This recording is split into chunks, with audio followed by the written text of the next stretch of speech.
because you never know what you could like. I'm sorry to interrupt you, but like we could talk about, I guess, accessibility too within that same streamline. Like I know, like you've been mentioning, like I mean, we were talking earlier, like, in terms of like just the industry itself, like in terms of like other artists, but even in general when it comes to like, I guess promotions, parties, like for people to be more connected. Like, what do you see on that end? You know what I mean? Like, what would you like to see? Like, I think Pleasure Savior does an amazing, phenomenal job of promoting. And that's something I can use mentorship on. Because I'm just like, how do we mix people? I don't know how to do that. But I think Pleasure Savior is, like, phenomenal. I'm starting to see more people, like, do promotions, which I think is fire. I'm starting to see people doing promotions for different groups of people, if that makes sense. Like, I'll see people just, like, promoting painting shit or like poetry shit or like I don't know, like all different types of shit. I just wish that it was more integrated so you could give certain people access to other things, but I really don't know how to do that. If somebody knows, I don't know how to do it. I'm just like, no, it's needed. Yeah, it is needed, because all my friends don't know what house music is. Like, truly, like, you know what I mean? Like, or it's not that he don't know, but he's just like, I don't want to hear that. Right. No, and like to think that like, I don't know, to be adverse to that, you know what I mean? Because, like, and I mean, I think that's also something to talk about in terms of, like, when some spaces are being overtaken by other folks that shouldn't be. Like, let's start by that. So I think that that's a really big part of the conversation, too. And I think that maybe, like, get a chance to talk to you about that when it comes to, like, because I am a believer in gatekeeping. You know what I mean? Like, I just think that that is something that essentially, and not even gatekeeping, but understanding that there's certain spaces that, you know, accessibility also needs to come with, I guess, a context. You know what I'm saying? And, like, I don't know.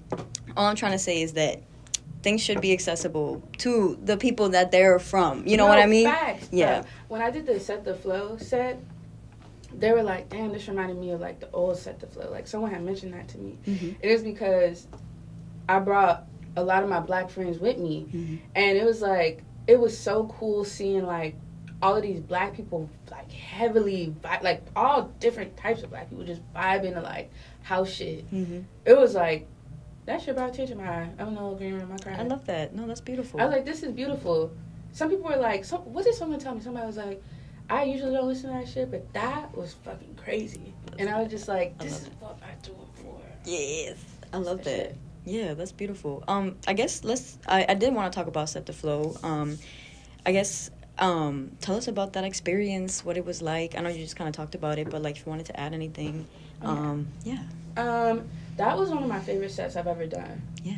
But it was because of the crowd. And it was because of seeing so many black people listening and being so free and accepting and like I feel like Set the Flow, they're very intentional about letting people know that house music is black music and techno is black music, but the whites, they just have like low-key infiltrated that space a little bit, which sucks. And they don't want, I feel like, I'm not gonna speak for them, but I feel like that wasn't their intention to do that, because every single one, they're like, this is black people music. But seeing all those black people in there when I like did that, I was like, it was phenomenal. It's great. They've been rocking out for like years. That was one of the first events that I had like heard the music that I was listening to myself being played in like a club. So that shit was fire. I remember hearing Azealia Banks and like ascending into the sky because I heard it like in a club. That's fire. I was like, that bitch is being played. I love her. I love Azealia. As fuck. But she speaks like she says like people want to play her off, but like she really does. She has her takes. She has her takes. She be crying. I agree. But yeah, okay. So I kind of want to bring it back a little bit back to you. There's a couple questions I wanted to kind of get back to, and specifically as we were talking about you curating spaces. But now I kind of want to talk about when you're curating a set, what is that creative process like for you? I know that, like you said, you play everything and like, but what is the intention? What is that process like for you? Yeah, it really depends. So, I have I feel like I'm a really keen eye on figuring out what the crowd will be like. Mm-hmm. And typically start there. I'll be like, what does the crowd look like? And then I go on numerous music drives, which I shouldn't fucking do. I'd be out till like 4 in the morning just driving, listening to music. And I'll like put in my head the intention of what I want that set to be. And then I just listen to a fuck ton of music. Mm-hmm. And kind of just go from there. Or like, you know how people do, like when we were in school, they would do a bubble and then like offshoot of smaller bubbles. You know what I'm talking about? Yeah. Like a little map kind of. Mm-hmm. And I would like kind of do that in my head with certain shit. And then like be like, I don't know. So like when I'm playing with Lex, I know what to expect from that crowd. Mm-hmm. When I'm playing with Free Water, I know where to go with that crowd. But with each crowd, I try to push the boundaries a little bit. Mm-hmm. And that's really what makes me have to prep longer. Yeah. So I'm like, what could I get away with? Mm-hmm. But yeah, and then I just go through older music too, because there's certain things that I just love hearing for myself. What did someone tell me? 3 for them, 1 for you. In regards to song picking. Mm-hmm. 3 for them, 1 for you. So it's like me finding ones for me and then finding ones for them. I love that. No, that's sick. And honestly, that's how it should be. So tell me, I guess, a little bit about the first tape that you ever made, or like your first set that you ever recorded for yourself or as you were practicing. I think my friends, the first like tape thing was sometime around like the first one ever, or like first set, I guess. Yeah, first set was my friend Grace was doing her queer skate party at Poor Boys. Sweet. And that was like the first show I think I've ever done. And I was scared as shit. But I did a lot of like, I don't even know. Wait, do you remember that? What fucking album was that where it's like White Kids or some shit? You know what I'm talking about? Hold on. It's like White Kids. We can take a second. We can look it up. Hold on. It was like some shit. It was what I thought that skateboarders were listening to. Okay. And I'm a skateboarder. I don't do shit. So I was like playing all this shit I kind of wasn't used to, and I was like scared as fuck. It was just, now that I think back on it, I'm like, that was a fucking mess. Like that was like, it was just bad. Like, it was just bad. My friend's event was phenomenal. Mm-hmm. It was fucking cool as shit. But never play music you don't know. Like, what the fuck? I was playing a bunch of shit I just didn't know. The Keds album. The fact you said Keds is crazy, because I didn't even know what Keds were until I looked it up. Is it this one? Wait, yes. Oh, wait. It's the Bloody Kids. Yeah. Sleigh Bells. Reign of Terror. I was playing a fucking Come on. Okay. And I was like, I fuck with Sleigh Bells, but it's weird to hear that shit in Poor Boys. While people are trying to kick. But low key, is it weird?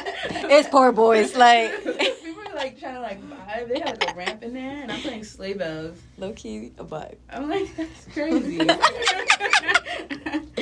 I did another skate event recently. It was like straight City Morgue. Sweet. Okay. I'm obsessed with City Morgue. Okay. Like, I guess as we're talking about people you love, artists you love, I guess what are some influences that or people that I guess that have impacted you, or like that you see their work and you're like, yeah, this shit is sick as fuck.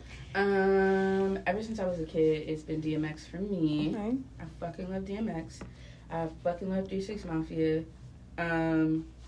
3 6 Mafia was probably like the biggest influence on everything. And it goes hand, like it just started trickling down.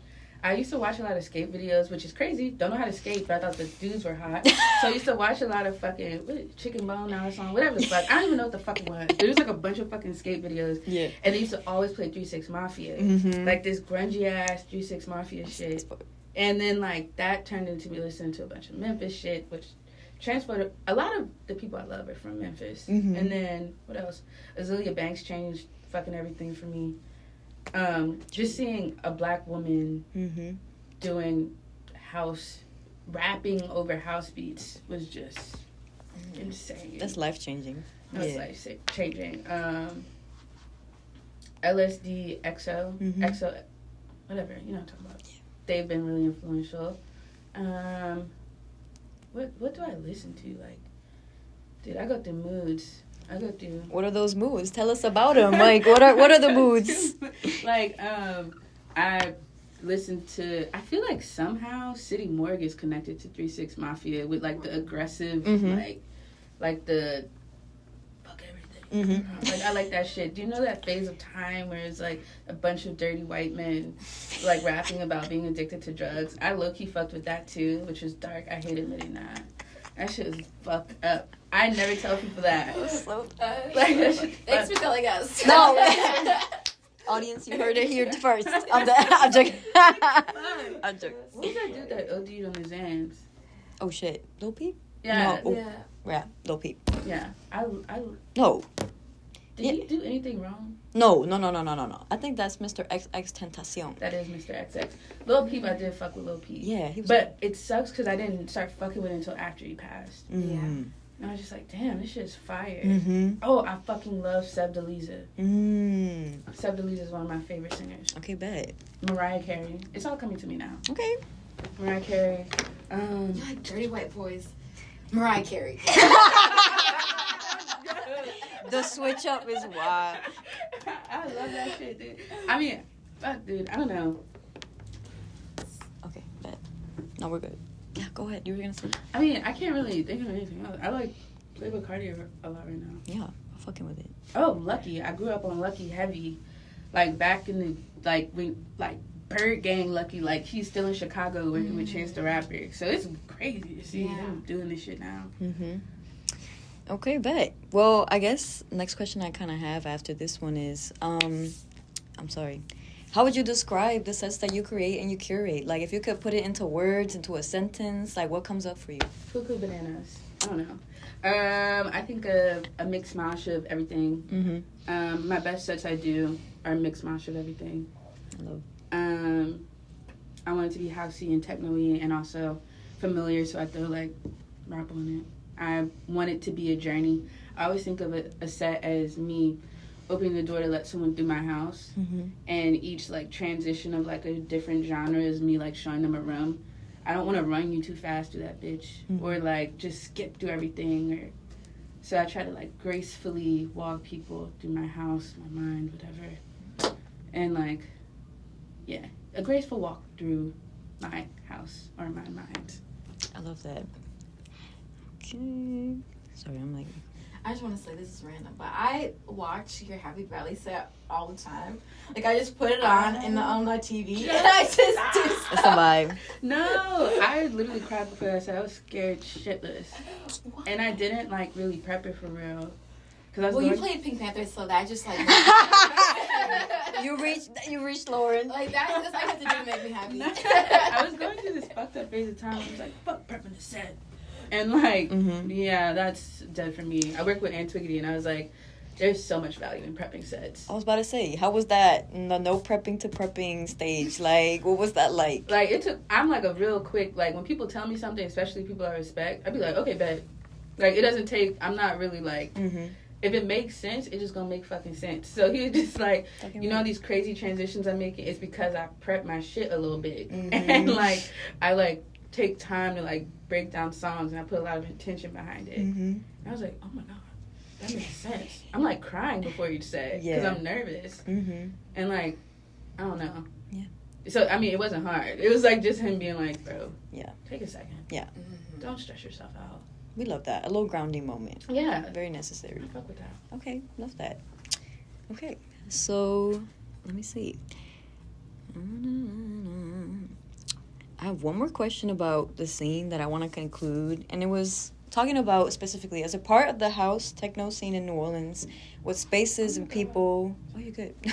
You can't hear it. Don't worry. What spaces people have been important in the evolution, I guess, of the underground scene here in New Orleans, and maybe even across the South, if you want to talk about that. Like what spaces are important? Yeah, people like I guess that you feel like have been influential to like the growth of the scene here.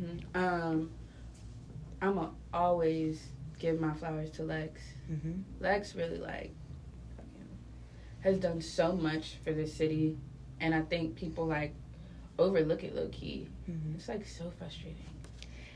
And maybe I'm biased. No, I'm not biased. I'm not fucking biased. That's like my homie for real, but also I've never seen anyone grind it out like they do. Like, they have grounded the fuck out for creating spaces for black people that play fucking hardstyle. Mm-hmm. I always love hardstyle. I've never had anyone playing hardstyle in the city. I've never seen it. Maybe, I mean, correct me if I'm wrong. Maybe Chris Trump, but rarely do I hear that shit. Set the Flow was doing a lot of house shit like years ago, like a decade ago maybe. Mm-hmm. Yeah, I think it was like a decade ago. They were like doing like house parties and like things of the sort.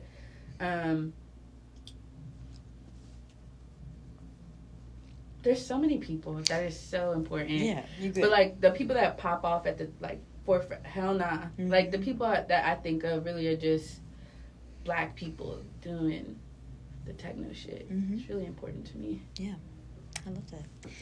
Okay, well, kind of getting to kind of ends, but I got one more. Okay, go. How do we protect the spaces? You know. How do we protect the spaces? Ban white people. No, I'm kidding. I mean, we can't do that. We need their money. But I was fucked up. But it's the truth. Like, how do we protect the spaces? I think that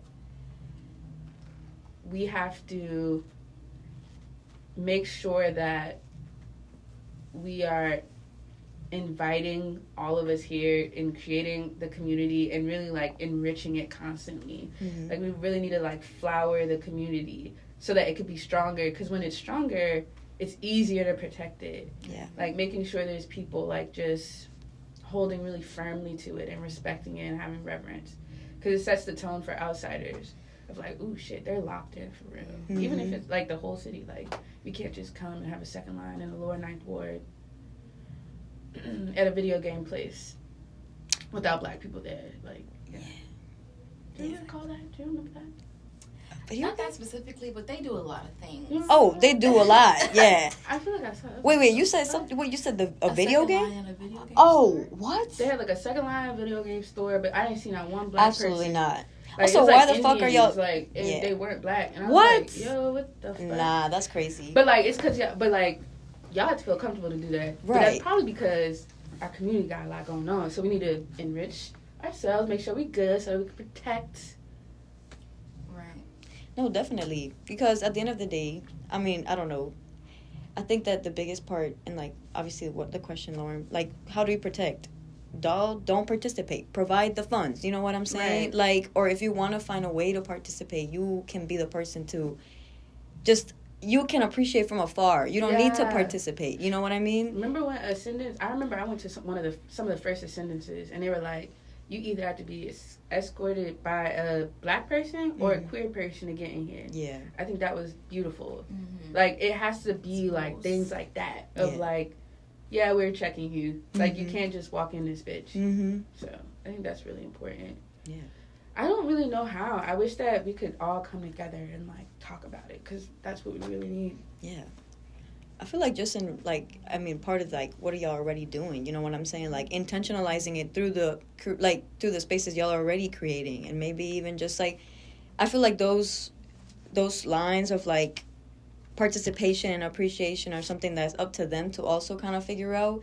But in a big line is also that, you know, create the spaces you want to create and, like, gatekeep as you see. You know what I mean? Right. Like, I don't know. Like, I think that that's something that could be a natural evolution to what's going on right now. Like, a lot of spaces being overtaken by white people. And it's like, well, you know what? Like, you just can't come. Sorry. Right. It's so hard. It is. It sucks. That's why I thought free parties, social experiment is free. Most of the parties I do, I try to make them free. I want everybody to come. But how do we not get infiltrators when it's free? That's the tricky thing. Yeah. So try to make it free for, make it accessible. Yeah, but it just sucks because then it could get overrun. Yeah. It's a larger conversation for sure. It's a larger. Yeah. Sit down. Maybe we should unionize DJs. I'll leave the DJ union. I think you should, bro.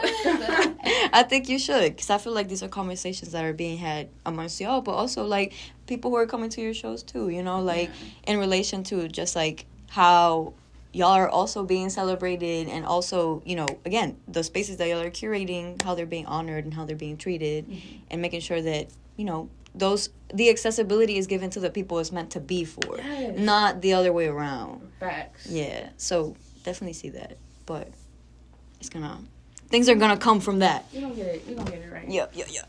So I guess as we're wrapping up, tell me a little bit about people, collectives that you would like to have verses with that maybe you haven't had yet. I want to work with Wani. I want to do a BTB situation with Delirium Aura, all in general. Because I work with them all the time, but I want to like BTB it up. Who haven't I worked with that I want to? Or people you've already worked with and that you're like, damn, I want to do this with them. Bro, I keep saying this. I really love going back and forth with Hell Nah. They're so talented. I feel like I always just learn something. Even working with Antoine, Antwiggity, my fault. He, I could just be sitting watching him play, and I just learn so much. Rakim, Legs, FTK, fire as fuck. Oh my God, I'm drawing a blank. No, there's so many people. Pedro, what am I even talking about? I work with Pedro all the time. Shout out Pedro. Okay, Pedro. The person I do open decks with. Sweet. Yeah. T Smooth, Shinola. So many people. Kush Trim's fire. I'm drawing a blank. I'm scared. No, I feel like I'm scared. No. This is not a call out. Yeah, come on. Never a call out. I feel like everyone that I work with, I like really respect. So. That intentionality is there. Yeah, I feel that. Okay, bet. Well, as to wrap it up, tell us a little bit about what's coming up for you, kind of projects, stuff that you got going on. Oh yeah. This weekend. Well, I don't know when it's gonna be put out, so maybe not by this weekend. But I have like a really cool show coming up with Dr. Romance. As a house show. I have my show coming up, Social Experiment. That's the 19th. It's 420 themed. I don't smoke, but my people do, so.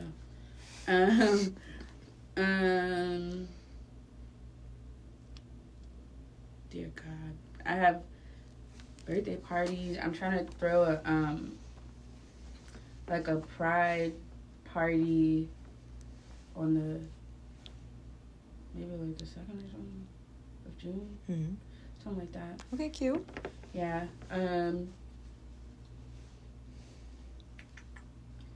Yeah. I mean, I'm working on scheduling shit. I'm working on being more organized. It's not going well. It's so hard. We're already talking about June, so I feel like you got a pretty good start, bro. Like, Jesus. People always ask me, bro, I don't know. Check the Instagram. Yeah, that's right. Yeah. No, booked and busy, as you should be. All right. Love that. Ate that. Okay.